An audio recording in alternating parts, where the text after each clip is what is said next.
Hey YouTube, welcome back to UniXTCG, and for today's video, we'll be doing the Ultimate King Gomah guide for Set 6 Rivals Clash in Dragon Ball Super Fusion World. So if you like this sort of content, make sure you like the video, subscribe if you haven't already, and if you want to go the extra mile, you can always support me on the Patreon and that $1 tier. A little bit goes a long way. Now, just like the last one, if this video gets over 200 likes, we will put the video that I'm also dropping on the Patreon today, which is the deck list and breakdown of said deck list for the Gomah yellow deck. And with that out of the way, let's go over to breaking down this archetype.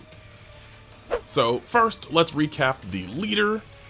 This is just King Gomah DA. When attacking, draw one card, awaken. If your life is, or when your life is at 4 or less, draw one card and then flip this card over. Then his awakened effect is when attacking, place one field that includes Demon Realm or Demon World into its special, or in its special traits in your battle area into the owner's drop. Play up to one battle card with a cost of 3 or less in the same special trait as the field placed into its owner's drop by the skill from your hand. So yeah, you're going to be popping a field card on your side of the board and then playing out a battle card 3 or less with the same traits.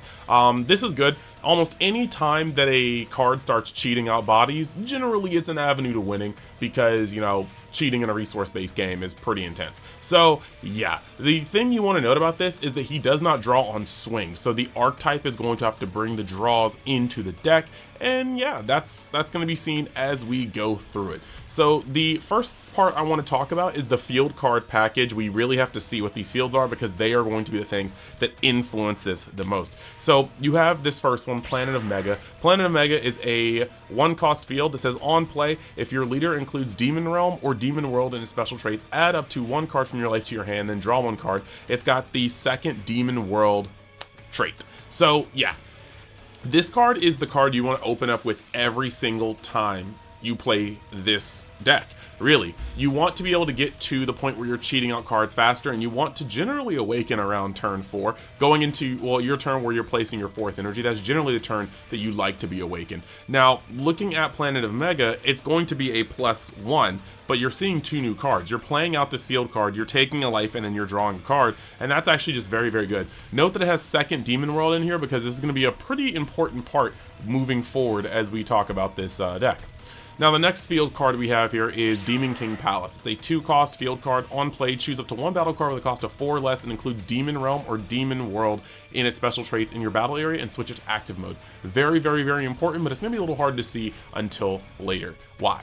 And then to round out the trio, you've got Witch's Abode. And Witch's Abode is a 2-cost field that says on play, add up to 1 card from your life to your hand, then choose up to 1 rest mode battle card your opponent, or with a cost of 4 in your opponent's battle area and KO it. Now this is great because normally yellow doesn't get like point and click removal like this, and yes, it is capped at 4, but this gets rid of a lot of valuable cards that are being played in the meta right now. This can get rid of a SS4 Secret Rare in black. This could get rid of a Glorio in red. This could get rid of a 4-drop Gohan, like Sicklehan, in blue. This just gets rid of a lot of stuff. Majin Vegeta's in yellow. Just, yeah. So very, very, very good in general. Now, these 3 cards are going to be very, very important to the way the deck flows. Note how there is 1 second Demon Realm card and then 2 first Demon Realm cards, and or Demon World cards, and that's actually going to be also just very, very, very important to the flow of this deck. Now, the next part I wanted to go over is the boss card. This card is actually the only way you can describe this. This is the boss card, and you've got King Gomah DA. He's a 4-cost, 30k power, 0k combo power, on play, draw 1 card, which is very important. When attacking, once per turn, if your leader is King Gomah DA, play up to 1 field card that includes Demon Realm or Demon World in its special traits from your drop. This is a very, very, very good card. It allows you to set up so many plays. First, he replaces himself as he comes into play, which is very good. But the fact that you can immediately play a field card with him offers a lot. Just with the 3 field cards that we have currently, you're going to be able to either A, pop something that's 4 or less in rest mode on your opponent's side of the board, B, untap a target, probably going to be himself, or C, just draw a card. Even take a life if you so needed to, if you weren't awakened at this point. And that's a whole nother point. If you protect your life but you end up on turn 4 with 5 life, you can always play this guy, attack with him, pop your current field card, and then play out Planet of Mega to then awaken with your leader, and then swing and then pop Planet of Mega to just, you know, end up playing something from the second Demon Realm. So overall, very, very, very, very good. Now, cards that are going to support this deck and pull it together. You've got Degesu DA. He is a 1-cost 5k combo power, 5k power searcher. On play, look at top 5 cards of your deck, reveal up to 1 King Gomah DA or field and add it to your hand. Place the rest at the bottom of your owner's deck in a random order. And this is a very, very good card. Yes, you're not always going to use top 5 searchers because most decks don't want to bottom deck things. But if you were in a pinch, this guy searches your field, and this guy searches the boss card of your deck, which is just good enough to include him at some capacity.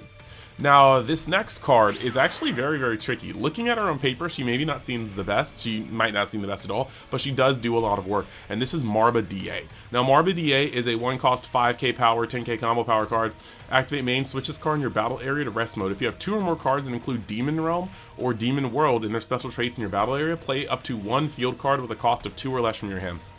So if you just have a field card on board and nothing else, and you play this Marba out, you can play a 2-cost field card for 1. And yes, you are getting rid of 1 card in your hand and some combo power, but there is a lot of cool things you can do with this, and you are essentially cheating costs that you're using at the cost of a card in your hand. So this card comes into some plays and some combos that aren't going to really seem too apparent until you get your hands on the deck and start playing it, or you start testing some proxies, but she is actually a crucial piece of this deck, plus a 10k combo power in yellow.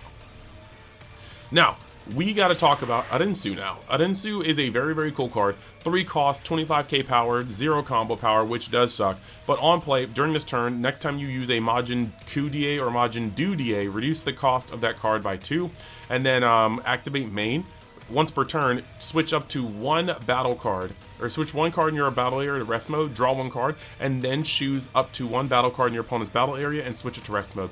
So this is awesome. If you ever have her on the board, you just start off your turn by drawing for turn, hit your charge, and then you just activate her ability, turn your field card to the side, and then draw another card. So every turn she's on the board, your leader doesn't feel like he's a leader that's not swinging, you know? But the best part is when you have multiples of her on the board, because then you can do all sorts of crazy combos, like, you know, open up your turn by resting your field card and then drawing a card. Then, of course, you're going to inevitably use your Gomah effect to attack, pop your field card, play out a card, maybe the second one of this, and then when you swing with your 4-cost Gomah, you're going to be able to bring a field card back, get its effect, and then you're going to be able to tap it with the second Arinsu you played to draw another card. And if that makes sense, you've probably played this deck before, but this deck is very, very adept at drawing when its combos are going off, like crazy amounts of draw when this deck is going off. This effect is also going to rest things, so if your opponent is keeping things out of swing's reach, you can rest them and then swing on them, or if you don't want to quite give them cards to their life, you can put a battle card into rest mode and swing on it. Like against Broly, well, I wouldn't advise going against Broly with this deck, but Broly VR, you could switch a Chilai to rest mode and then swing on that. Instead of giving somebody health, they're just going to get back with their 8-drop potentially. So very, very, very cool. Arinsu is one of those cards where I thought she was mid on paper, but the more and more I played her, the more and more I realized that she's crucial to the deck and she helps you keep your hand healthy. Now, going over to her first effect, we gotta look at the Majin Kus and the Majin Dus because we only had 1 going into the set, but now we have 3. And so the first one I want to talk about is the new Majin Du. It's a 3-cost, 25k, 5k combo power critical. Very, very good. However, 25 is the number best used generally on an unawakened leader, especially when you want the damage to go through with a 10k differential. But this can pressure even an awakened leader to drop a 10k per turn, but I just find it to be a little slow. Now, the next one I think pushes a lot more weight. You've got Majin Ku, and he's a 3-cost, 30k power, 10k combo power, and this guy is just permanent. If this card in your battle, or this card in your battle area cannot be switched to active mode during the charge phase, and that's actually a really, really, really cool effect. Just because, I mean, well, it's not cool, but it's cool to have a 30k that you can play for 1. That's going to get into your opponent's defenses really hard, and by the time you get through this guide, I think you're going to start understanding how many times you can lob a 30k at your opponent using this deck. So the next card that we have here is the promo that gave us our first look at Majin Ku and Majin Du in this game, and this is just the original promo. 10k combo power, 20k power, 3 cost. On play, if your opponent has 6 or more cards in their hand, your opponent discards 1 card from their hand. This is not a bad card. Now, this is not a bad card. You can often just end up playing it and then just like, just popping or taking a card from your opponent's hand and then just having another swing. And if they're beneath the total that they don't want to take, then you're essentially taking 2 cards from their hand, 1 from the effect and then 1 for the swing of a 20k. So it is hand destruction on its own. Now, it's also a 20k, which is nice, but the unfortunate part here is that you notice that King Gomah says play up to 1 battle card with a cost of 3 or less with the same special trait as the field placed in the owner's drop, right? And so that's pretty cool, since these, but since the fields say second demon world, first demon world, and first demon world, not demon realm. Unfortunately, Majin, Ku, and Du cannot be played ever off of the leader, because they only have demon realm and Majin. However, the first ones that came out of this pack, the Du and the Ku separately, both have first demon world, and so they have some interaction with the leader. Now, the next card here is going to involve essentially the Demon World 2 pack, as I like to call it. You have the Dog of Mega, and Dog of Mega is a 3-cost 25k, 5k combo power blocker. Who says at the end of your turn, if you have 2 or more cards that include Demon Realm or Demon World in their special traits in the battle area, switch this card to active mode. So you're going to be able to attack with the 25k, and he's going to untap and be a blocker. This is kind of neat, but 3 cost and 25k is a highly easily removable stat. So I just wouldn't like bank on that being a thing there. And then you've got this next card, and this card is night and day. This card is awesome. This is the Might of Mega. It's a 3-cost 20k power, 10k combo power. On play, choose up to 1 rest mode battle card in your opponent's battle area, and you can't switch it to active mode during your opponent's turn. So it's very, very easy just to attack with your leader, pop the Planet of Mega to play out the Might of Mega, and just tap something down and freeze it and leave him untapped for 10k combo power. So that's pretty cool, or swing with him if you want to. Now the next card is Kraken DA, and this guy is, he's very interesting.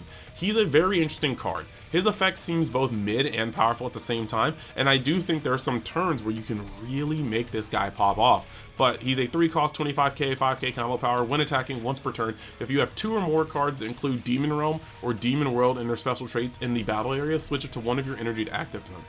This is really cool when you only use, or when you have 1 energy floating, and you can try to pop your field card, if it's World of Mega, to play out Kraken, to then swing with Kraken to untap 1, to leave 2 up to use a tech card against your opponent the following turn when they're trying to attack. So this guy actually does have a place in this deck. He's just awkward to look at sometimes.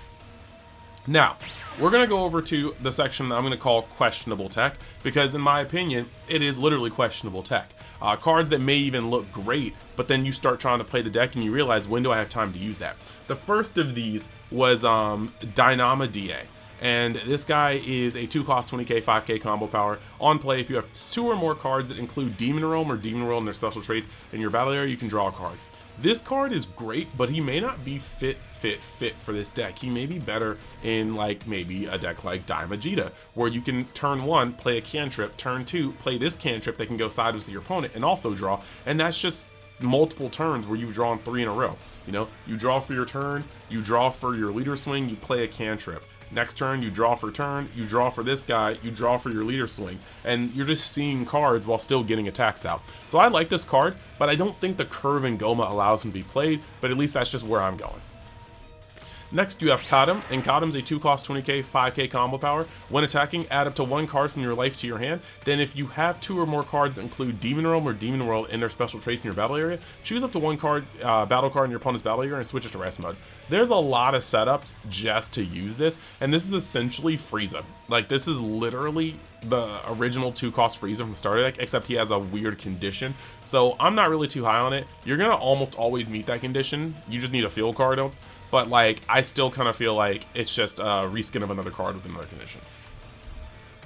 And then you have a Gaimoi, who's a 2-cost 15k power, 10k combo power card. Activate main, switch this card to in the battle area to rest mode, and if you have 2 or more cards that include Demon Realm or Demon World in their special traits in your battle area, choose up to 1 rest mode battle card with a cost of 2 or less in your opponent's battle area and KO it. These are all cool because they only really have to count your field card, and then they play themselves, and then they get that effect.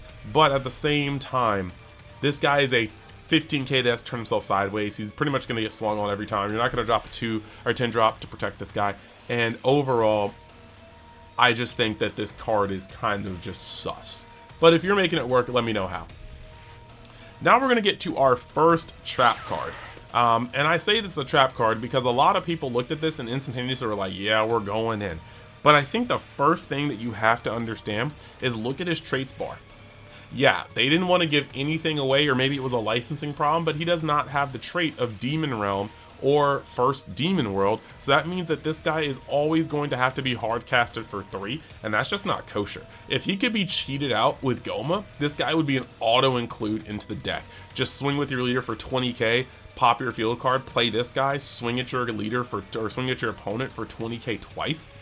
That will be insane pressure, but because he doesn't have First Demon World in his special traits, this is a problem. Now, if they errata that or something like that, then this card is going to go bonkers stupid in value. But as long as this is the case, unfortunately, he just doesn't make the cut for me. Then you've got Neva. Neva is another card where I looked at him and I thought he had potential, but a 3-cost 25k to 0 cost or 0 combo power card that says on play if you have 3 or more types of field cards that include Demon Realm or Demon World and their special traits in your battle area or drop, choose up to 1 card in your opponent's battle area and switch it to rest mode. Then choose up to 1 card with 4 or less in your cost 4 or less in your battle area and switch to active mode. This is cool and all, but you have to play this on top of already having a field to use it correctly on, and on top of that he has another 0 combo and the deck has no shortage of that. So I think that this card unfortunately does land in trap territory.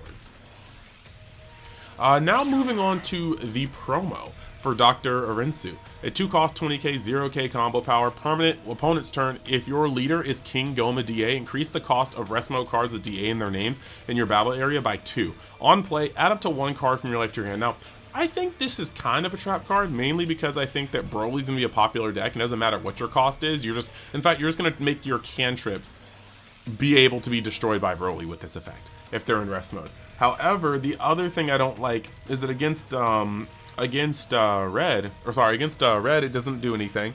Against blue, the threshold only works if you're turning 3 drops into 5 drops, or 4 drops into 6 drops, because you're gonna evade Sickle, but you won't evade Zena, which this deck 100% gives blue a chance to get to, and you don't evade Absolute Lightning, which I think is going to be a must-have staple moving into the next format, simply because of Broly.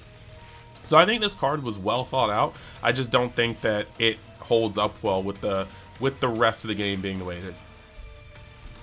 Now you've got Son Goku Mini DA. This is a 2-cost 20k combo, or 20k power card, 0k combo. When attacking, if you have 2 or more cards that include Demon Realm or Demon World and their special traits in your battle area, choose up to 1 rest mode battle card in your opponent's battle area, and it can't switch to active mode during your opponent's next turn. This is interesting because essentially a lot of people say, okay, well, I don't really like this because this doesn't really, it's not better than the original set 2 SR. However, it is both better and worse. It's worse in the fact that it can't lock down 2 things. It's worse in the fact that it has a 0k combo power. But you're going to find playing Gomah that you're having to choose whether to make stupid pressure by tapping 4 for Gomah, or tap somebody out by playing the Goku SR. So there is a realm of possibility where playing out the Son Goku Mini might actually just be the better move, because you can play that out on like turn 6, you know, and then still play a Gomah. Or on turn 5, if you already have Kraken out, or you don't even need Kraken out, you could play this guy, attack, lock down something, right? And then swing with your leader, pop Planet of Mega, play out Kraken. Kraken swings, untaps 1 of your energy. Now you're back at 4. Tap that 4, Gomah, draw a card, swing, play another field card, and then from there you can just kind of ball. So this card is weird because he has a 0k combo power and he doesn't tap 2, but there's more flexibility with him being a 2 cost than actually having to play that 4 cost. And speaking of that 4 cost, he is still a blue staple, or sorry, a blue staple, I looked at the art. He is still a yellow staple, but this deck has a very, very, very strict curve, and there's not a lot of leftover energy. So to play this card, you're shifting full gears from what the deck wants to do in order to stun some cards, which is generally how yellow has to work in the first place. But yeah, it just feels kind of weird sometimes. Another card that could be tech that you have to sidestep your strategy once again is Vegeta. And this Vegeta is very, very good, being able to offer a buff to your field that prevents them from being popped by KO'd by effect as long as they are in rest mode, which can help very well against green strategies like Broly, where you can turn most of your board sideways and then just try to protect it. He also even allows you to play a 1-drop, which could in this case be Marba, a Cantrip, a Degesu, and basically that's going to help you kind of roll a certain way. I think he's going to be easier to play than the 4-drop Goku, just being a 3-cost and being able to cheat a card into play, but yeah. Now you have Majin Vegeta, and once again, he's kind of in the Goku slot. I think that Majin Vegeta is a great card, but he's gonna cost 4, and you can always just play like the Marbus, like the Witch's Abode card, field card, to pop something in rest mode with cost 4 or less, and that has an even better reach than him, even if it doesn't have the body.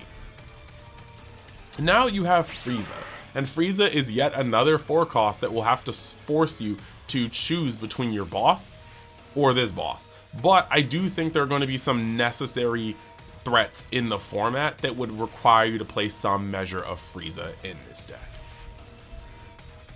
But he is also a 4-cost with 0k combo power, so you gotta be careful about that too. Now, the next kind of tech that you can use is Yellow has a whole bunch of cards, Energy Absorption, Fierce Hyper Beam. Locking your opponent's cards down is always going to be good, so we don't have to really talk much about that. It's just that you have a lot of cards like this. Now, because you have Arensu, you may actually have enough tapping to not have to use Energy Absorption, just use the raw Fierce Hyper Beam, and that's pretty cool too.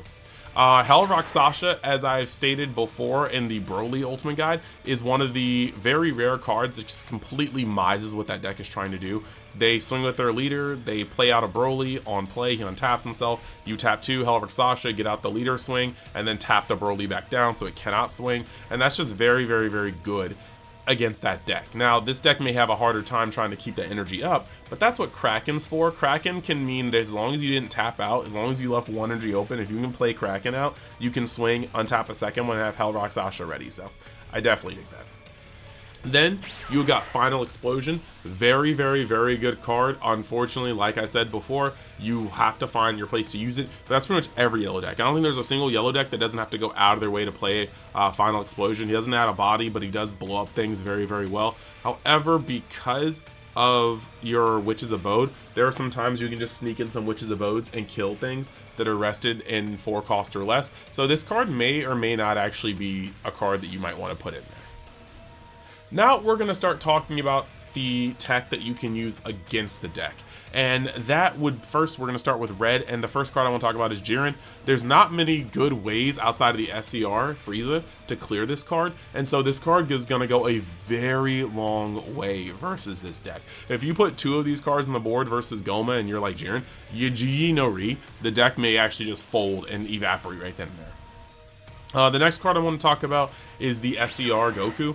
This guy puts a big hurting on the deck. If you attack with him and then you swing on a Gomah and it's like, 10 to 40k, you're likely clearing it while clearing most of the board and maybe leaving an Arensu up or a Ku that can't untap, and you can attack on those freely with your leader. This guy is going to put a major hurting on the deck due to most of their 20 to 30k stat lines. Speaking of 20 to 30k stat lines, it's over. If this card is used against you, you are likely losing your entire field, especially if they have a way to minus your Gomah down to 20 or 25, and then just popping it's over, they're getting you a full board clear, and then you're losing all your momentum and you're having to start again. This is rough, and I mean that. This is just rough. Now moving over to blue, we have Sinister Sickle. Sinister Sickle will bottom deck pretty much anything in this deck until you start playing Frieza barrier cards, or if you want to tag in like a 6-drop Frieza. It's kind of rough, but this will be putting a hurt on your deck, removing 2 cards at a time, and that kind of negates the fact that you cheated out one of your cards that you played that turn.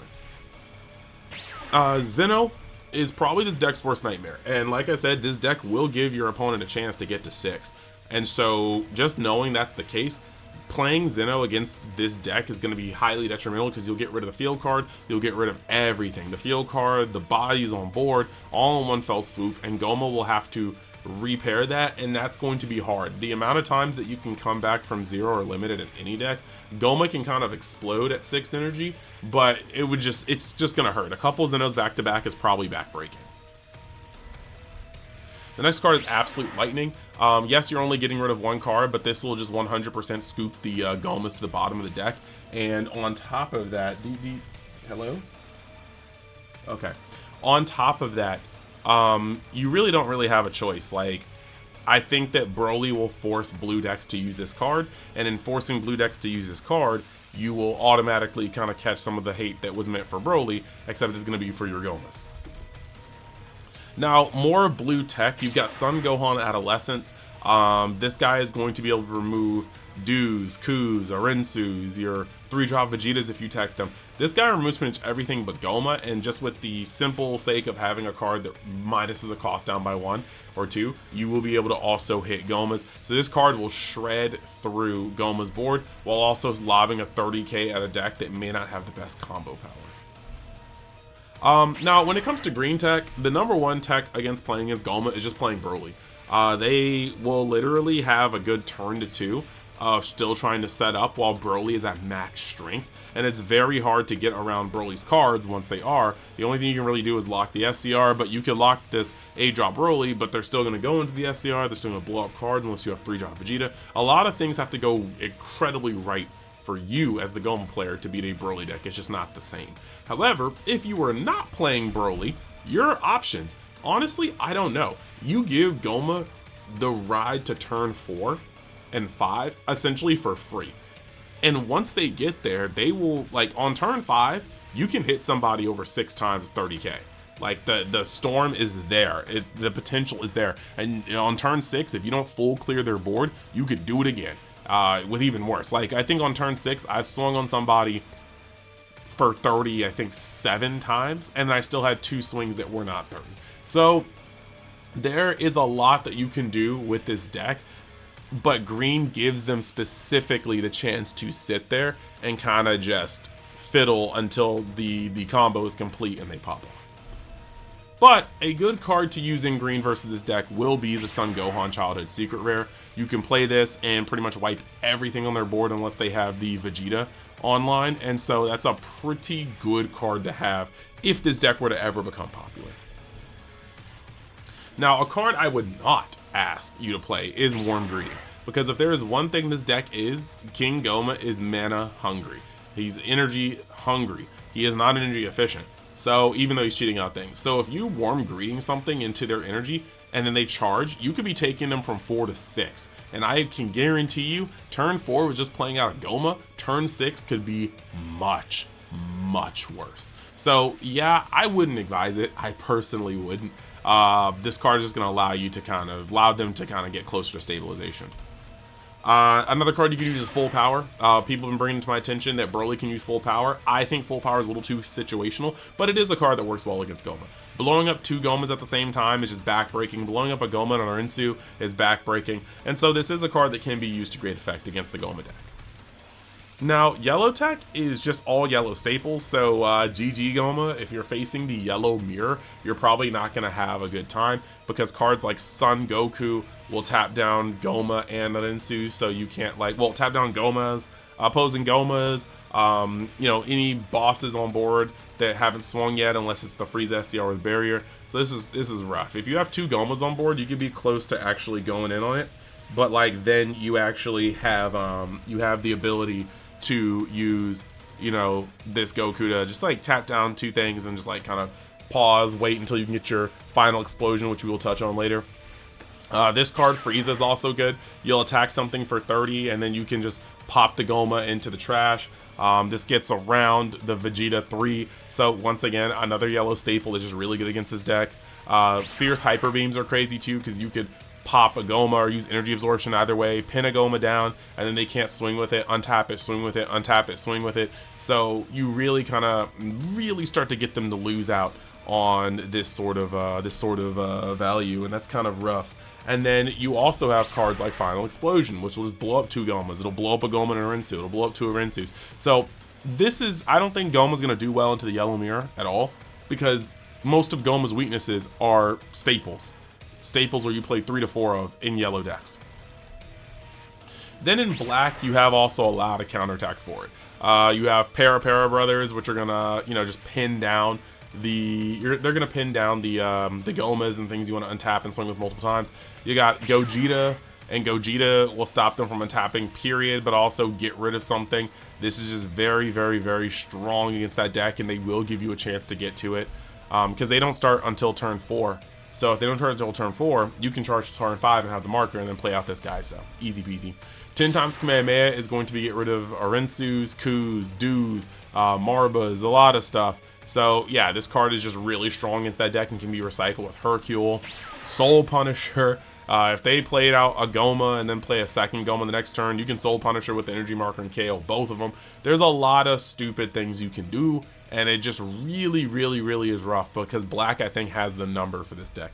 And then last but not least, there's Ultimate Sparking. And Ultimate Sparking is another card that just kind of bodies Gomah. And it's just like, they swing with their Gomah, and they activate, like, the Demon King's Palace to untap it, and you just defend yourself with Ultimate Sparking, and then choose that Gomah. And now they have to provide another attacker to swing with multiple times because it's not that, and they already wasted one of the effects of the Demon King's Castle. So, Black actually has a surprising amount of counterplay into this deck.